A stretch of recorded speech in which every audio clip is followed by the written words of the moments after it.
Okay, thanks for coming to the second segment of this webinar on CVAD, which is Central Vascular Access Devices. And again, we welcome back Ms. Ho Swet Lee, who is actually a key, what's the term that you would like to use? Oncology nurse. Okay, oncology nurse, but of course she's one of the top oncology nurses, trained and has been one for 20 years, and now she has gone into hospital administration, training, okay, which is really her passion. Training is really her passion.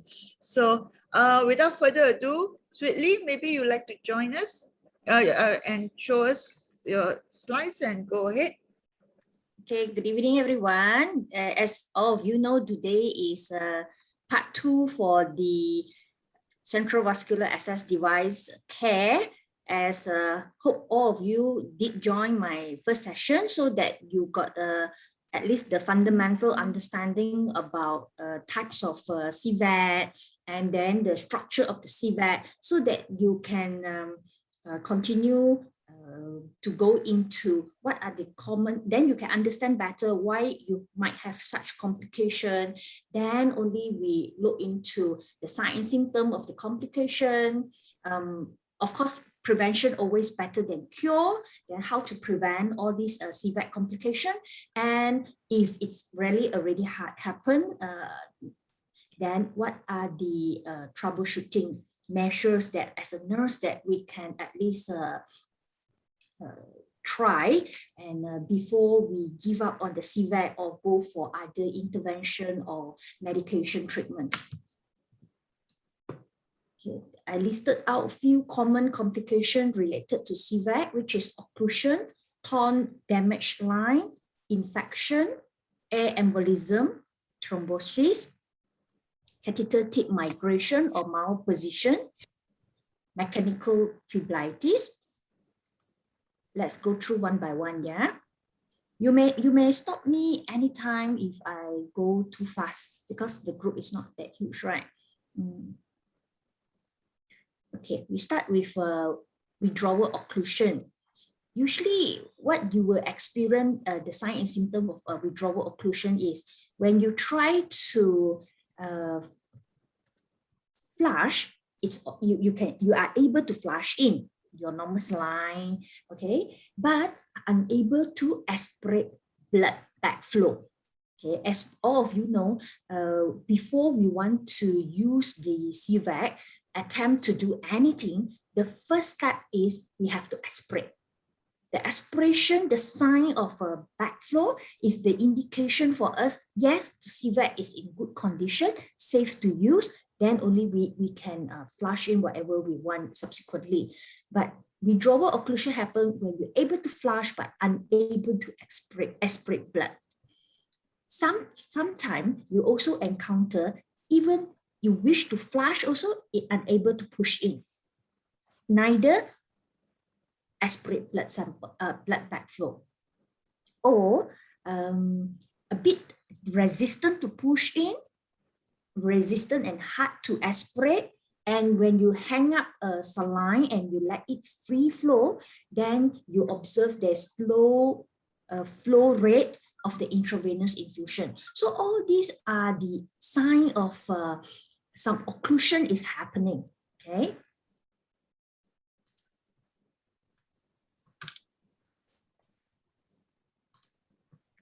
There are two common types of occlusion. First is the thrombotic occlusion, which might caused by fibrin-shaped intraluminal clot, neurothrombosis, venous thrombosis.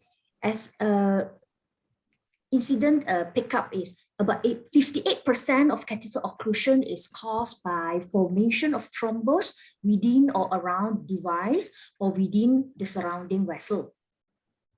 There are also another cause is due to non-thrombotic occlusion, not related to blood clot, okay?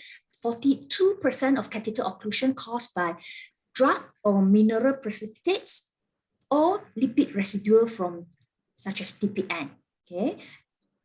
This could happen like if you infuse incompatible drugs together into the same line, okay? They might crystallize and they might have some mineral precipitates. So how to prevent occlusion to your Cvad? The most crucial, as I mentioned in the first session, is not what solution you use to flush. The most crucial is your correct flushing technique, okay? You have to correct flushing after each use of Cvad and after blood transfusion, blood sampling, okay? You can use a positive pressure bunk. Never use incompatible drugs together into the same line. If you got double lumen, please use different lumen from these two incompatible drugs. Do not infuse like Y-side or piggyback concurrently two incompatible drugs into the same lumen. Okay, then you have to flush and rinse all residue with normal saline between each medication. If you're hanging drugs A followed by drugs B and drugs C, please make sure in between drugs A and drugs B, you hang up a normal saline, at least run 50 to 100 mL to rinse off the drug A before you hang up the drug B. Always watch for early signs that indicate an occlusion, such as resistance of blood return, inability or sluggy flow to infuse, or increased resistance to flushing. So when all these early signs of occlusion happen, then you will practice the troubleshooting measure later that I will share with you, okay? Or even you can attempt to flush more. Not necessarily rigidly like stick to I only flush with 10 mL normal saline followed by 5 mL Hepcel. No, if you realize there's early sign of occlusion, you even can flush with 20 mL normal saline, 30 mL normal saline with your syringes. Okay, no need to only stick to 10 mL. Go ahead with more normal saline until you feel the sign of early occlusion being released, okay? You also have to inform the patient, okay? Especially patients with those Cvad where their catheter are transparent, like their neckline, their non-tunneled catheter, yeah? Some the jugular line or subclavian line, the catheter are transparent, right? So if the patient saw there's blood refluxes in the catheter, it means already got some blood enter the catheter. It could be improper clamping the catheter.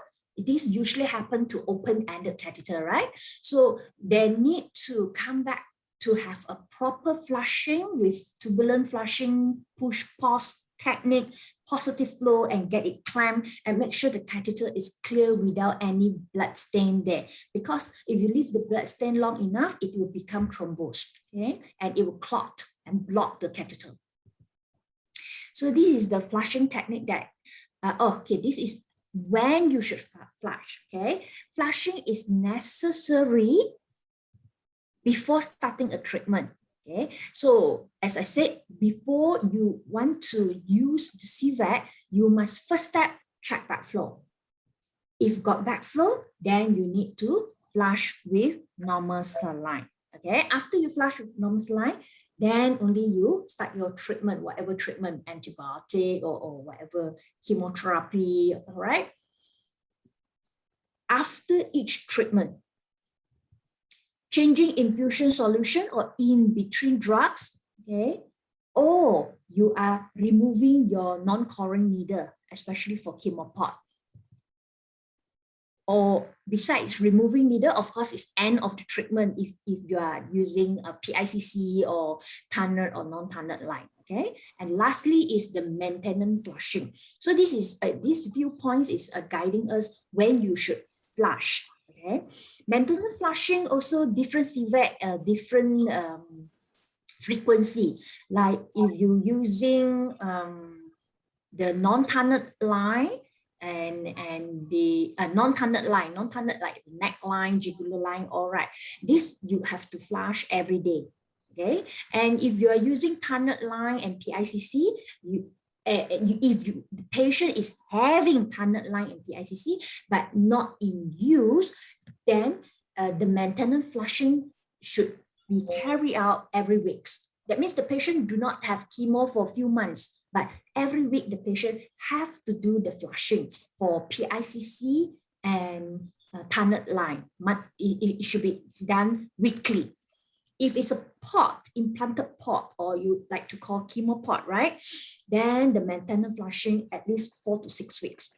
But I also saw some latest research mention there's no significant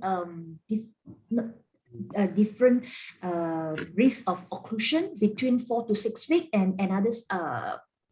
And the research compare with 3 monthly. So there are more research yet to come up to prove that 3 monthly is safe lah. Okay, but so far most of the research guide us the pot should be perform the maintenance flushing 4 to 6 weekly. Flushing technique, as I emphasized in also during our first session, this is very crucial to prevent occlusion, the technique of flushing. Okay, you should perform turbulent flushing or push stop technique, okay, followed by positive pressure, then disconnect or clamp.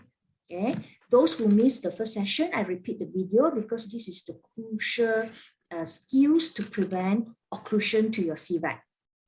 So pay attention to the video.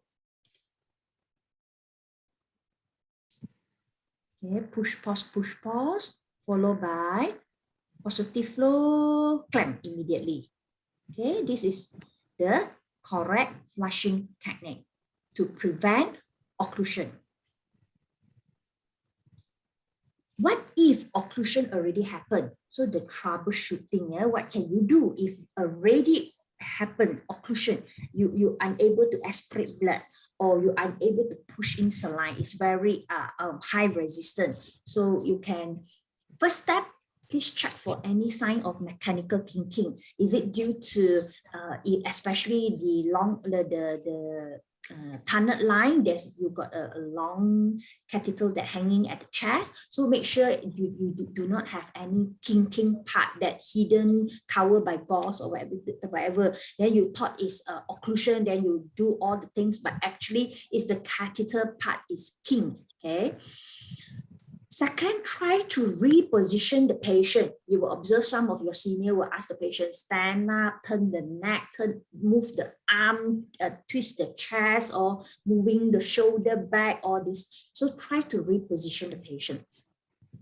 Thirdly, you can attempt to flush the Cvad with about 3 to 4 ml normal saline, only normal saline, not other solution, yeah, using a positive pressure technique. Okay. Then if blood return still not possible, then you want to try to apply little pressure, but no forceful pressure, yeah? So you use the bigger syringe, which is, you can try 20 ml syringe, and then you fill the syringe with 15 ml normal saline. You leave some space behind. Then you use the push-pull method, okay? Push a bit, pull back. Push a bit, pull back, push a bit, pull back. So try to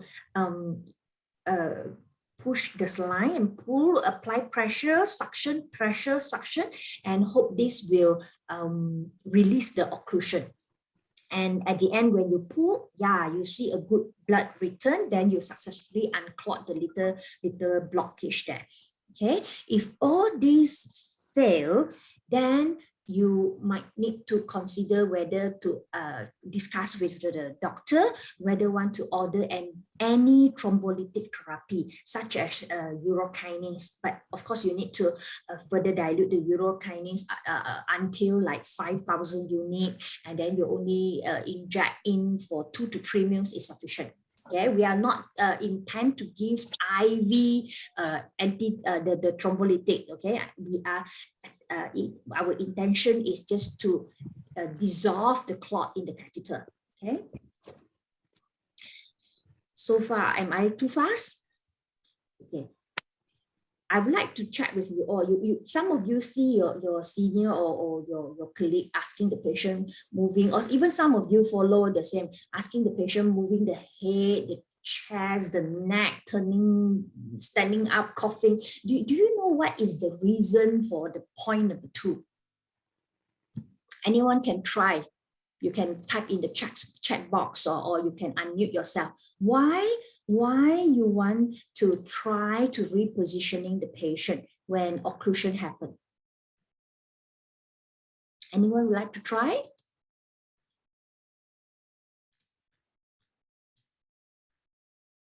Do you know why you're asking the patient moving up and down, turning left and right? To dislodge the clot. A lot people guess that could be the reason.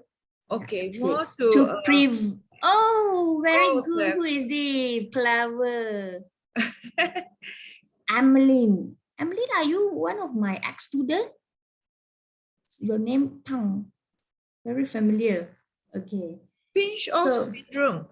Yes, okay. Hello, Emmeline. Your name got 2 M, right? So these are my students. If you forget the reason, then I'm going to rotan you. All right. So, yeah, clever. So thanks. I'm glad that you still remember what you learned. And yes, this is pinch off to rule out, okay, pinch off syndrome. Okay, because it could be no backflow condition. It could due to pinch off syndrome, but not because of blockage or occlusion. Therefore, we want to rule out: is it due to pinch off syndrome or is it an occlusion? Okay. If you look at this one, you see, this is what it means: pinch off syndrome. Can you see the cartoon moving? Okay.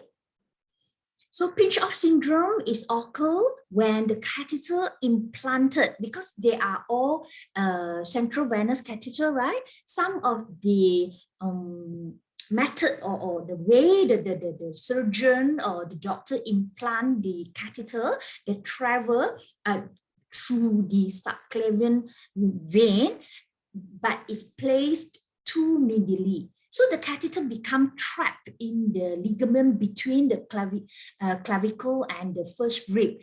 The shielding motion of the ligament gradually, sometimes even it will fracture the catheter and cause catheter damage if this is severe. But obviously, as you see in the cartoon, this will cause the pinch off. Okay, so it will like you're unable to aspirate blood backflow or push in sunlight. But when you ask the patient to move the shoulder, turn the neck, and while moving with this different position and angle, then you're able to suck blood and push in sunlight, and then you can for sure this is due to pinch off syndrome but not occlusion. Okay. So we completed one common complication, which is occlusion, right? So let's move to catheter damage. Catheter damage could be visible at the external part, especially those Cvad where you got tangling catheter outside, like PICC, tunneled and non-tunneled catheter. But don't forget, catheter damage also could happen to our chemo port. Although we got a port, but don't forget the port also got a long catheter underneath your subcutaneous layer, and also will go into your central vein and the tip reaching the superior vena cava, right? So catheter damage can happen to any Cvad. If you visible and external part is easier to detect. The most worried and dangerous part is the damage is in the part that already implanted in the patient body, okay? Especially those tunneled under the subcutaneous or what. What if the drug leaks out from this damaged catheter or cracked catheter? And what if the drug is a vesicant agent? Then you can cause severe extravasation, okay? So what are the signs and symptoms of catheter damage? one of the symptom is unable to aspirate blood. Okay, because just like when you want to drink from a straw where some of the straw got crack. Okay, when you suck from a cracked or damaged straw, you will realize you keep on sucking the air or whatever, but you're unable to suck out the drinks, right? So this is similar. If your catheter is cracked, you were unable to aspirate the blood from the tip of the catheter from your central venous. You were unable to aspirate out blood. So a lot of people assume, so assuming is very dangerous. So a lot of people assume when you're unable to aspirate out blood, it's due to occlusion. And then you can push and push the fluid in. And what if you're unable to aspirate? But you see, if the cracked catheter, do you think you can push it? I believe yes, certain amount, okay? Especially patient with the tunneled catheter, okay? So whatever you push in is just like leaking into the subcutaneous layer. So if the amount is 5 mils, 10 mils, 20 mils, if the patient got some thicker layer of fat tissue, then actually you are giving an amount of medicine under the skin instead of intravenous. So what if the drugs that you push in is a vesicant agent, then you'll cause embolization. So that's why the warning is never push in any drugs if you're unable to aspirate blood. And do not assume that when you're unable to aspirate blood backflow is always due to blockage. No, because damaged catheter also can lead to unable to aspirate blood. So do not push in anything if you're unable to aspirate blood, and do not assume, okay? And if it's the external part of the catheter which damaged, of course, you can see leakage, you can see wetness of the dressing, okay?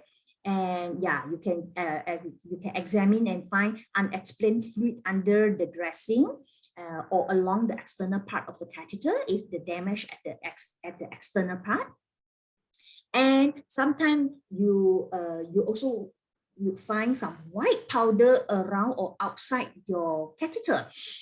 This is, you did not realize the leakage, you did not realize the wetness, and the white powder is the dry off chemotherapy. Okay, so this you can suspect that might be some leakage or damage of the catheter. Okay, and of course the most obvious, this is separation of the connector from the pot. Okay, look at this one. If you look at this little cartoon at the bottom, you see when there's a chemo pot and you got a connect. Can you see my mouse, Dr. Becky? Yeah, can, good, great. So this is the connector part. Okay, when they fix the chemo pot, it must click well. Okay, sometimes it did not fix well, or it loose, or due to forceful pressure, then it dislodged, or yeah, then it got some damage, then it will leaks. Okay, or it dislodged, it will leaks. Okay, and you look at this picture. This is the extravasation that already happened. Yep. As this is due to the, could be a dislodged pot, or it could be due to that catheter damage, and you still assume it's a blockage because you're unable to suck blood backflow, but you're able to push in your saline. Then some doctor assume it's a blockage. Or partial blockage, okay, cannot suck. It could be due to a blood clot that flapping at the tip. They're assuming, you see. So you're unable to suck, but you're able to push. Then you proceed with a vesicant agent, and this is the outcome. Okay, extravasation.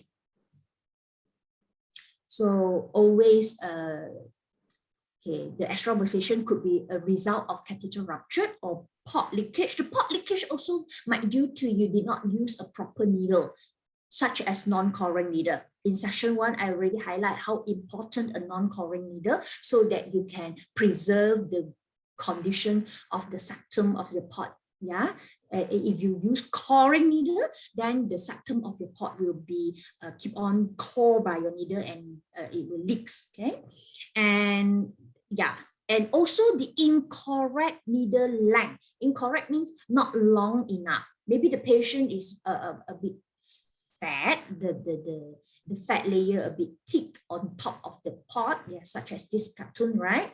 You saw the fat layer and the skin. So your needle must long enough. Sometimes if the needle not long enough, that it did not really go till the end and well secure there, or it only still at the fat layer, then you assume already in, so you're going to start infuse, that it leaks out at the side.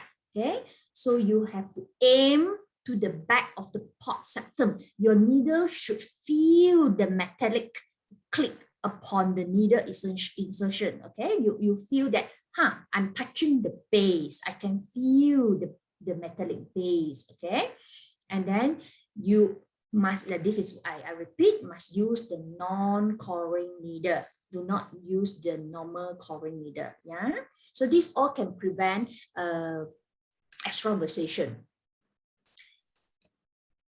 Other tips to prevent the damage of catheter, come back to damage of catheter, is never use excessive pressure forcefully when you flush the catheter. If you find resistance, do not force and squeeze or push in whatever saline in the syringe, because you are ballooning your catheter, okay? When you push it in, you like ballooning and it can burst and crack the catheter, okay? And another important point is you must use syringe for all the Cvad 10 cc or bigger, okay? Do not use syringe smaller than 10 mils. Because the smaller the needle, it will create the higher the pressure, and the high pressures will crack the needle, okay? The catheter, okay? High pressure might crack the catheter. Do not push forcefully. Do not start vesicant agent if you are unable to aspirate blood, okay? Do not assume it's due to blockage. It could be due to damaged catheter. So please do not start vesicant agent if you're unable to aspirate blood backflow. Avoid sharp object. This is especially those Cvad where you got external part, like your PICC, your tunnel and non-tunnel line. So please avoid sharp object. I encounter some of my junior nurse, they're difficult to remove the micropore or whatever that previously they stick on. They go and use a scissors to try to remove the micropore. At the end, they cut the catheter.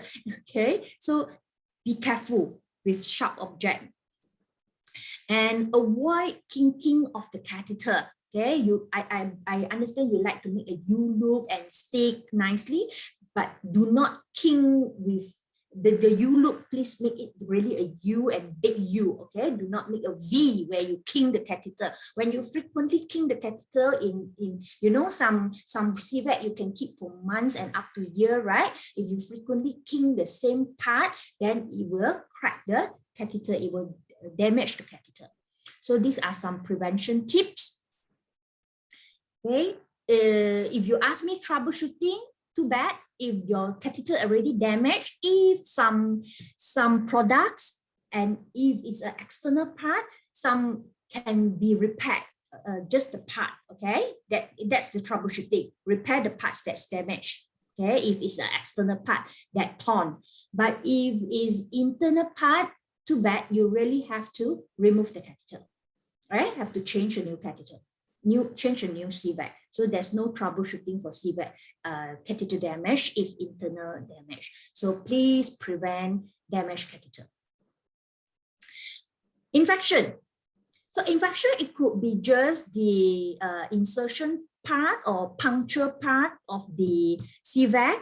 Okay, can be just the catheter insertion site of the Cvad that has been infected, or the port site, the needle puncturing site. Okay, so the sign of infection to your Cvad puncturing or port site are You can observe from the skin redness, tenderness or pain, warm to touch, cellulitis, or can spread in a diffuse circular pattern into the surrounding subcutaneous tissue, or purulent exudates or induration.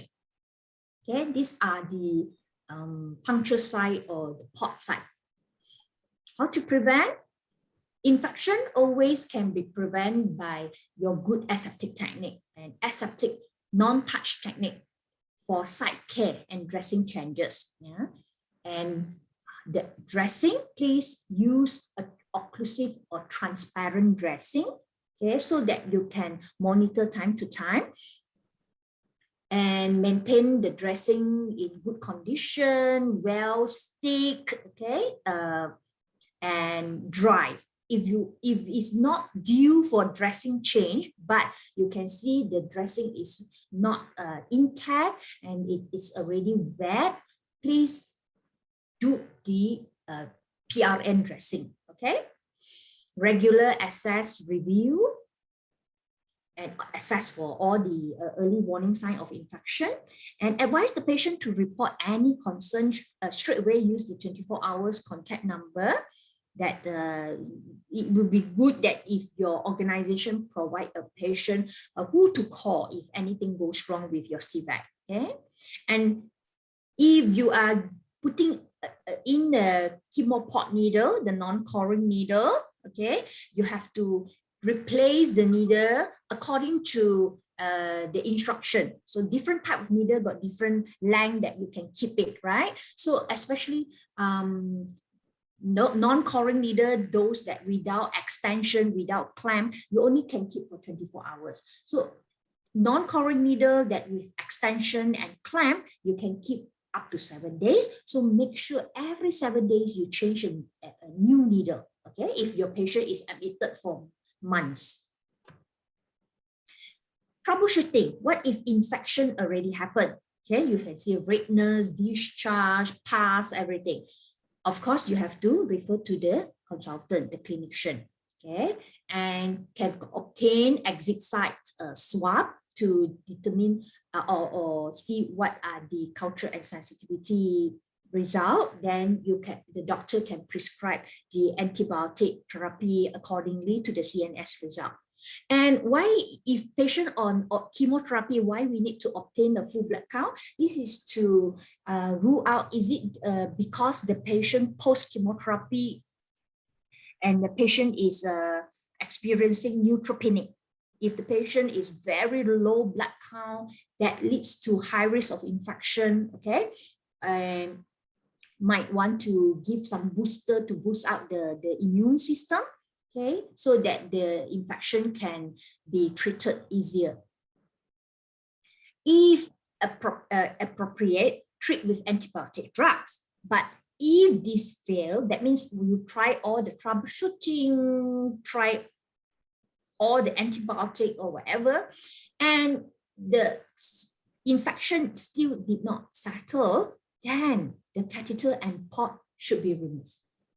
So what a waste, right? So if you spend few thousand to put in a CVAC due to infection, the infection is due to our poor handling or we are not practicing the aseptic technique or whatever, then you lead to the patient have to remove the CVAC. So it's not very good. Yeah, you waste patients' money and go through all this difficult. Yeah. Another type of infection is not just the exit site or the port site or puncturing site. The other type of infection that could happen to CVAC related is catheter related bloodstream infection. Okay, what's the difference? This one you can identify with this following sign and symptom is whenever you attempt to use the CVAC, whenever you flush just saline or whatever, after 5 minutes, 10 minutes, the patient who come to you with a very good general condition, but after you suck and flush saline or take blood sample and then flush with saline, then the patient suddenly turn fever, chills, shaking, rigor, temperature shoot up to 38, 39, 40s, yeah, then you need to suspect this is catheter-related bloodstream infection already. Okay, and others like it could also, you might also observe redness, drainage, or swelling of the exit site. The other symptoms like fatigue, malaise, acute altered mental states, confused, high fever, okay, tachycardia, hypotension, is a bit like septicemia sign, right? But this is due to catheter-related bloodstream infection. Okay, how to prevent? Again, this is due to the infection already in the catheter. Okay, inside the catheter line, got infection or microorganism growing in the catheter line. Whenever you flush, then it will cause the sign symptom like septicemia. So to prevent this happen, again, prevent infection that can sit inside, like effective hand washing prior or to any dressing change, any manipulation, flushing, dressing, putting in needle, off needle. So please perform effective hand washing. Clean the injection pot or injectable bung, whatever Cvad you use, with your chlorhexidine or your alcohol swab, and make sure you clean properly, thoroughly, and allow 30-second contact time. Okay, do not just immediately swab and immediately inject the rubber band.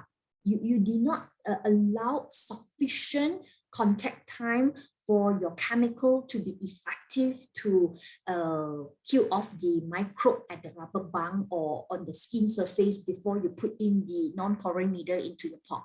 Okay, the 30-second contact time is crucial. And minimize the frequency of Cvad is assessed, okay, if unnecessary. Okay, do not frequently go and use or touch the Cvad. If you do not require it, please do not increase the frequency of infection risk exposure. Ensure the individual assessing the Cvad is adequately trained. That's why for those who not non-post-basic oncology nursing trained, or you need to be a proper privileging a process where you have to go through some training, some demo, written demo, practical, first assessment, second assessment with 80% scoring above, then only your organization privileging committee will endorse and privilege you that yes, you can start handling all this Cvad, okay? What if the catheter bloodstream infection already happened, that all the signs and symptoms that you detect? Okay. So now you have to obtain blood culture. Why some doctor ask you to take blood CNS from the peripheral brachial line, okay, brachial vein, and also take from your Cvad, okay? You might having question mark. Already take blood CNS from Cvad, why need to again venopuncture the patient from the brachial vein? Because sometimes the doctor want to have a comparison. Is this septicemia condition due to the catheter related or non-catheter related? Maybe the patient got this septicemia due to other condition, other source of infection. Okay, so when the doctor order blood CNS from the central line and concurrently order blood CNS from peripheral line, then if both positive, then it could be from the Cvad. But sometimes the Cvad negative, but the peripheral one is positive, then it's not due to the Cvad. Okay.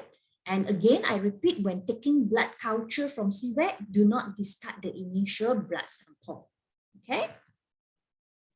Then obtain septic screen specimen, administer IV antibiotic as prescribed. If thrombus-related infection, then consider anticoagulant therapy concurrent with antibiotics. Okay. And if the patient remains symptomatic 24 to 48 hours after your high dose antibiotic, all the things that you try to do, okay, and you cannot settle, then consider removing the Cvad following discussion with microbiologist and the clinician. Yeah, so end up you have to remove the Cvad. Okay, next. How much time I still have? Okay, quite good. Okay, so air embolism.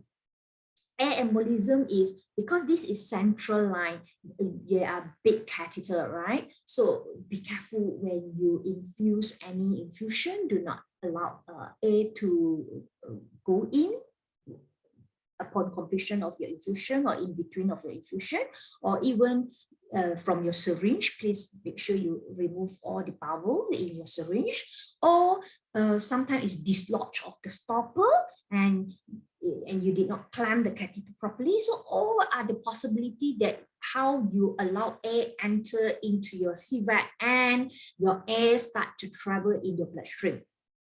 Okay, what are the signs and symptoms when air embolism already occur? The patient might have symptoms like hypoxia, confusion, hypotension, pallor, tachycardia, anxiety, chest pain, tachypnea, and unresponsiveness. Okay, it depends on where at the end the air embolism block happened. It could be at the heart, at the brain. Okay, so how to prevent? Like just now I listed out all the possibility of causing air embolism, right? So please use Leo lock connectors for all your Cvad. Yeah, do not use as like if you connect to IV infusions, IV set, okay? Then some infusion set are the slip head, okay? They slip into your catheter. Some is Leo lock, okay? So please, the preferred type is choose the Leo lock. Infusion set, catheter, syringe stopper, please choose Leo lock connector. This will have a better secure. And if an open-ended Cvad, please ensure the external clamp is closed all the time, okay? When you're removing the stopper. So whenever you remove stopper, make sure that it's clamped. If you remove stopper and it's unclamped, then there's opportunity that the air start entering into your central venous catheter and then start travel in your bloodstream. Some might use a chemo pot needle without a clamp. That's because I mentioned some chemo pot needle come without a clamp, without even extension catheter, right? So if you're using chemo pot needle, you insert into the pot and there's no clamp, but you need to disconnect your syringe and connect to a bunk. The split second, sometimes you can advise the patient to apply the Valsalva maneuver. That means you ask the patient to pinch the nose through, okay, and then close the mouth and try to blow like you forcing air coming out from the ear, okay? So while the patient performing that Valsalva maneuver, then you disconnect your needle and straight away connect the stopper. If you are using chemo pot needle come without extension and clamp, okay? You have to, make sure you prime all your Cvad or your tubing, your infusion, everything. Make sure no air bubble well before you insert or connect to your Cvad. Okay, what if air embolism already happened presented with all the signs and symptoms that I listed just now that you suspect, or you realize or you identify a certain amount of air already travel in your line and already enter the patient body, but you're unable to stop it and it's too late and you observe that already went in.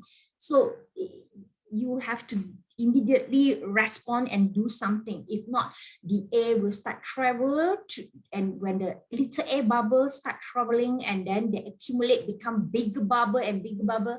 And if from a big blood vessel, they travel and go to a tinier capillary or blood vessel, reaching the heart, reaching the brain, then it will cause like occlusion condition to your heart or brain. So you need to act fast because you don't want the air bubble to travel to the heart or the brain, right? So you have to, as a nurse, what we can do is immediately turn the patient to the left side and put the patient at translumbral position, so that hopefully you can trap the air. When you lie the patient in this position, then the leg is higher than the heart and the brain.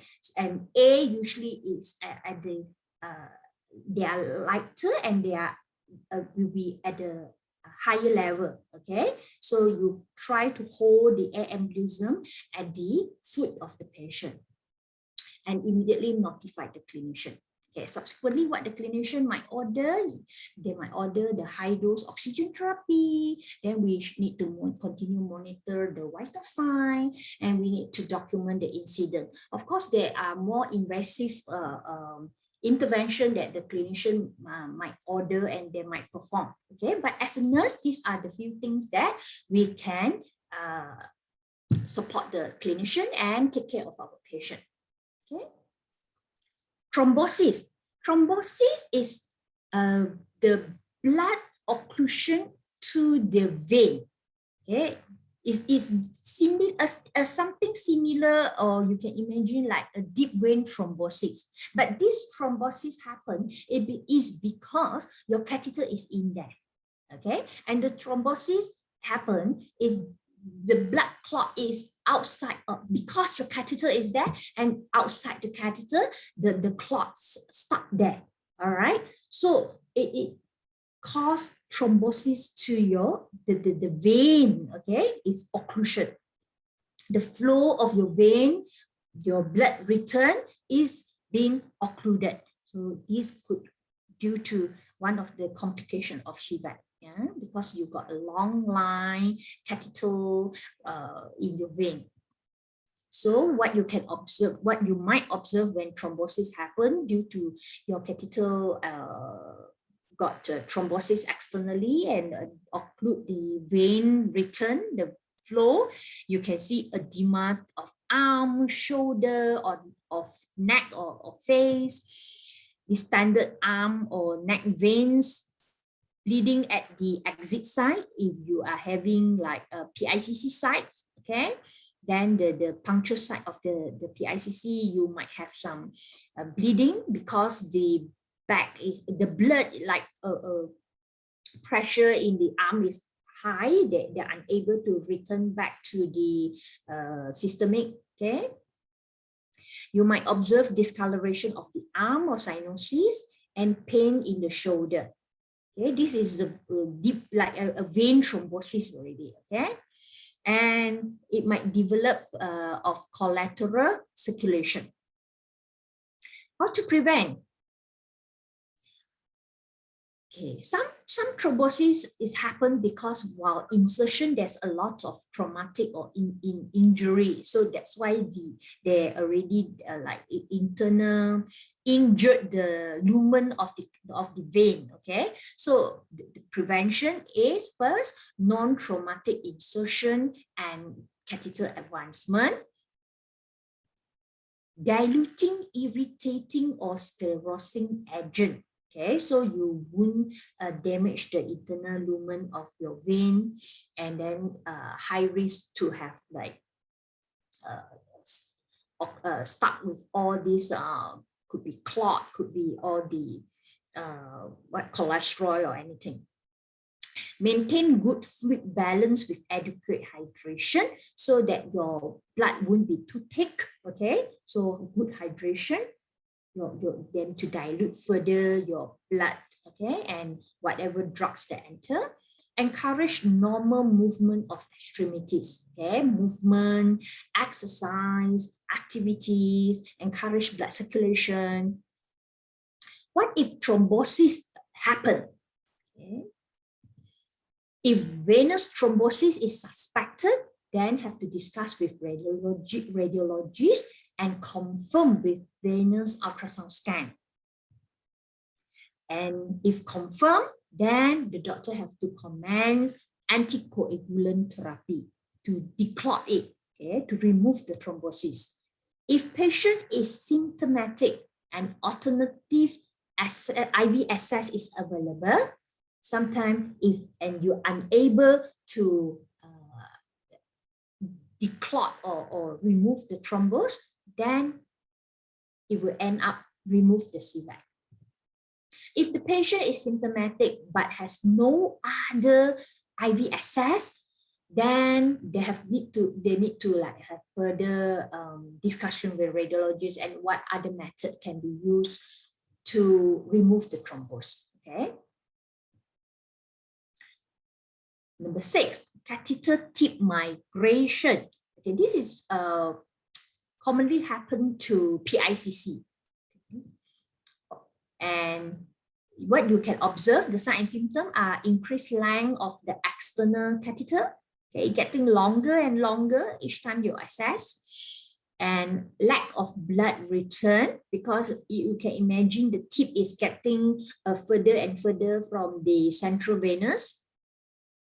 Swelling in the chest or neck during infusion. This could be the tip is no longer at the central venous, but at your some other part of the vein, but not the central. The patient might complain of pain or discomfort during infusion. Leaking at the catheter site, exit site, sensation in the neck during flushing, like the ear gurgling. Okay. And some even complain of chest pain. So these are some signs and symptoms that you might want to suspect catheter tip migration. Okay, and difficulty in aspirating blood, inability or difficulty infusing fluids via the catheter. Prevention. Secure the catheter with suture. Okay, but if the suture is no longer there, then please replace with a stat lock. And also add on with a semi-occlusive dressing. So all this is for better secure of your PICC. If not, it might due to activity or patient movement or patient go home and changing clothes or whatever, they might accidentally pull the catheter. Okay, maybe they got children around them. Okay, so you must make sure it's well secured. The plaster is there, the stat lock is there, or the suture is there. Okay. Follow procedure for correct dressing technique. So whenever you remove the dressing, changing of stat lock or cleaning the surrounding, please be gentle. Okay. You may leave the catheter, but please do not accidentally pull the catheter. Troubleshooting. What if it's already happened and you observe it's getting longer and longer? If migration or malpositioning is suspected, then we refer for a chest X-ray to ensure the tip of the catheter is still at the superior vena cava, okay? The atrial cava junction, right? So if unsatisfactory position, then can refer to radiology for guidance on whether the catheter can be replaced over a gut wire. Sometimes it still can save, can be rescued, okay? And this depends on how bad it happened or how long it been pulled out, or then let the radiology to evaluate. Is it possible to replace or not possible? If unable to reposition over a gut wire, then too bad. You really have to remove the Cvad. Okay. This is some additional situation that I would like to share. Some of you might encounter dehisced port. Okay, you can see like the skin is getting thinner and thinner, and part of the port already been exposed.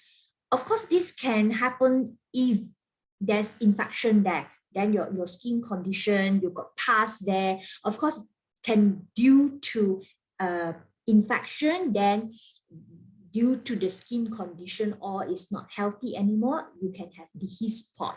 But however, dehisced port also might happen even though there's no infection and it's not nurse's fault. It's due to the pocket site. Okay, maybe the site that choose to implant the pot, it is not appropriate. Too many movement, or maybe the skin is too thin, the fat is not sufficient, you see, and the position or location with on top some bony prominence, it is a wrong site. It could due to a wrong site. Okay. And this pot also might due to is insufficient depth when you implant the pot. Okay, the you is the person who implant the pot, the person who choose the location of the pot. Okay, and the pocket size. When you implant the pot, the person who implant and want to put in the pot must have to create a pocket, okay, underneath the skin and the subcutaneous layer.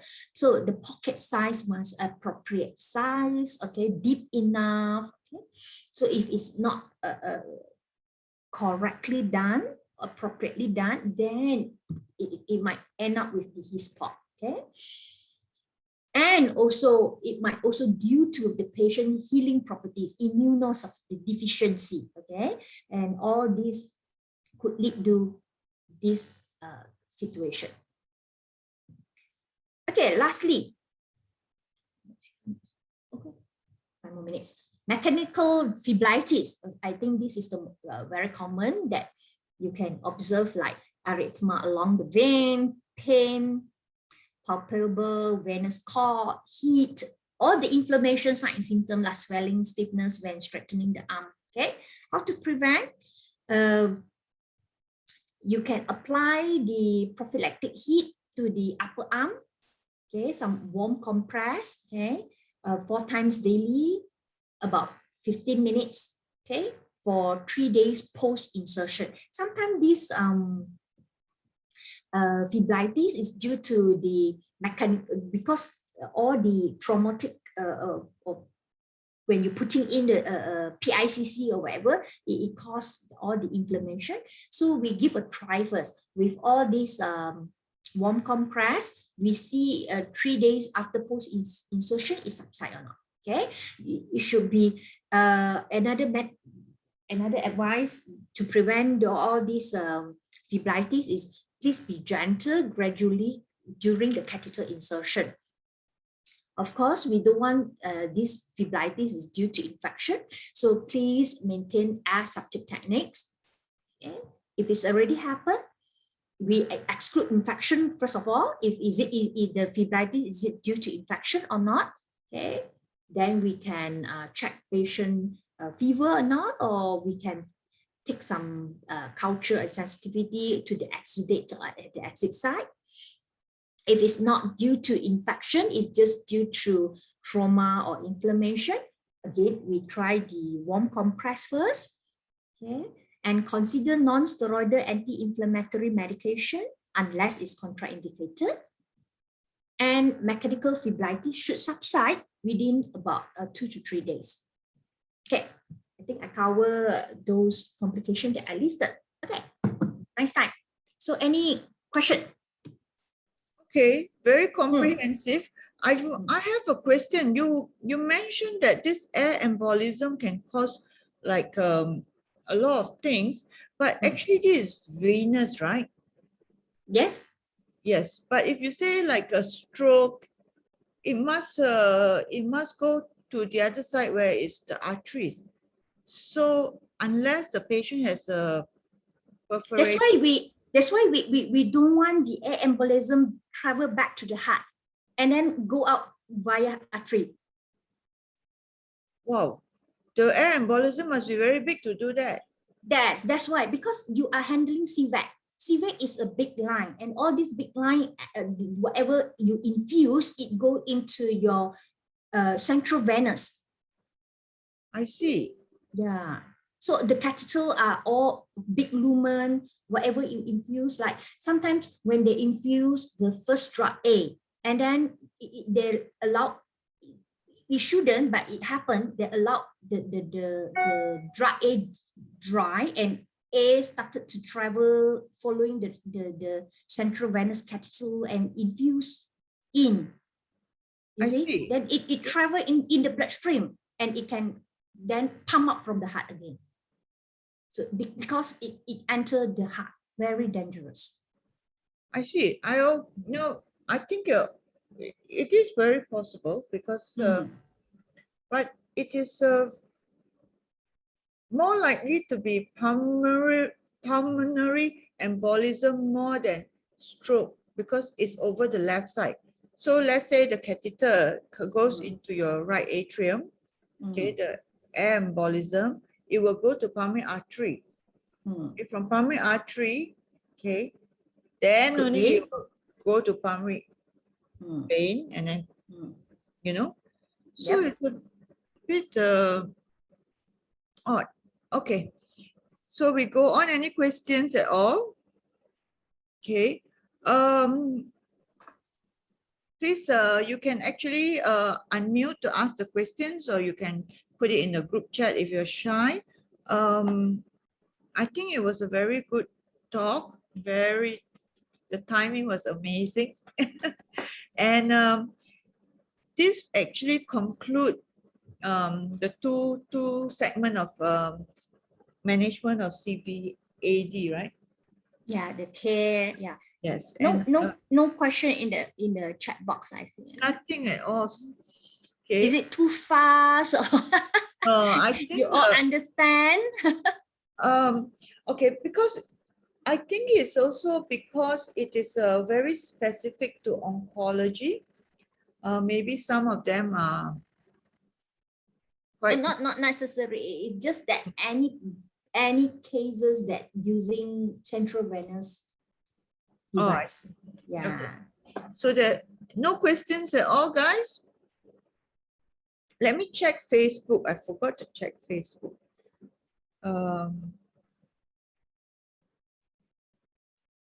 So actually, sorry,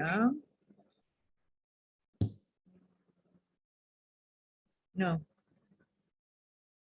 Okay, so I think, okay, June says, thank you. The session is very informative and clear. Yeah, I think it's because it's very clear.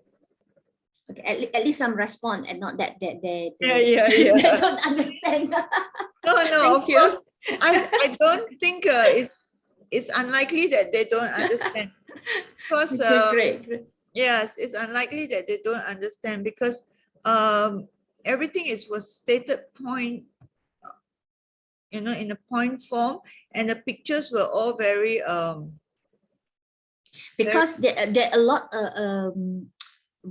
correlated with the first session, you see, a lot like a carry from first session. So I worried some of them did not attend the first session, that they cannot follow. Some need prerequisite from first session. Do you realize? Okay. Okay, so there is a question now. There are two actually. MC Yip asks, how about if no blood backflow but smoothly flushing? No any complaints, can it still be used?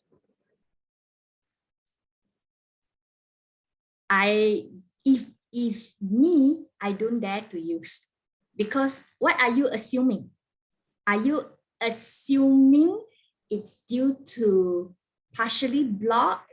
Could be a blood flat at the tip. That's why when you suck, then it block, cannot suck that flow, but you push it smoothly.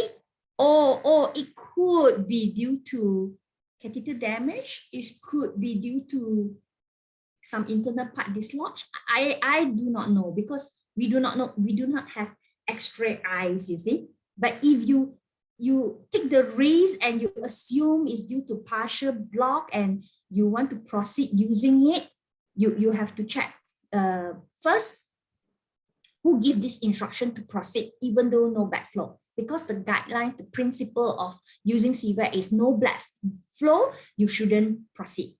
But some patient, every cycle come to you also no backflow, and if the doctor give you the instruction, we proceed, then please document it down, because you are violating the principle with some instruction given. Please document it down, but I don't advise to proceed. But yes, we will go for further investigation. What is the root cause of unable to suck backflow? Okay, of course, you try all the troubleshooting, like all the steps that I share, the rule out the pinch off syndrome. You try all the popping mechanism, push mechanism, flush with try with saline only, but do not proceed with your medication, right? But after trying all this, and if you proceed with X-ray with contrast and proven that there's no leakage, no damage, and then the drug still come up from the tip of the catheter, just that unable to suck backflow, then if you feel safe, and of course with the consultant and the doctors feel, the minimum risk, we can proceed with chemo and extravasation, please document down all this attempt been done, investigation done, X-ray done, no crack, no leaks, and we proceed with chemotherapy or vesicle agent. If at the end something happened, at least you got all this proper documentation, you already do your best, do the part, okay? So that's my advice lah. Okay, Ching Ying asks, may I know if there's no blood return to all the chemo, or is it able to flush? Is it? Oh, it's the same, huh? It's better to do an X-ray. Because at our place, we sometimes doctor just ask to proceed. Yes, so I think the same answer. The question is very well answered. Yes. So yes, if the doctor says, then you document it down. Yes. Sometimes you can take the risk, or this also depends on what drugs you're putting in. Yeah, especially vesicle agent, the risk is higher. We really have to think twice. Yeah. But if just normal saline or whatever, if it's at the end not into the vein but into subcutaneous or whatever, the damage and the risk is not that high, you see. So we have to evaluate the risk as well. It's a very difficult decision, if you can put in and cannot withdraw blood, because yes, very difficult decision actually. Not to not proceed. Yes. This is always the common question. Even the doctor also in difficult situation. If every time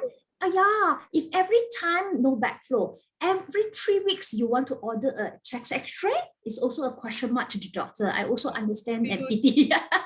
Do you extract the whole thing out?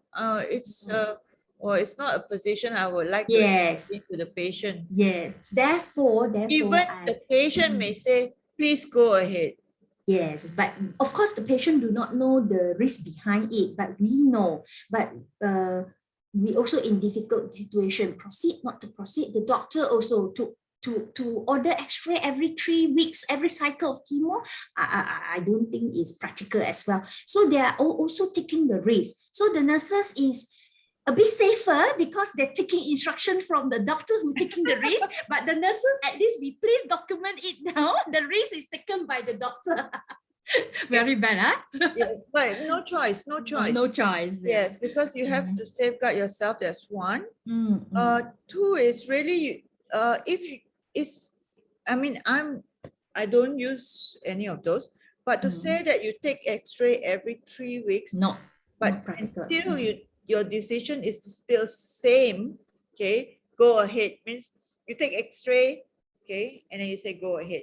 What you are just practicing kind of defensive medicine. I think it is a very difficult decision, a very good question also.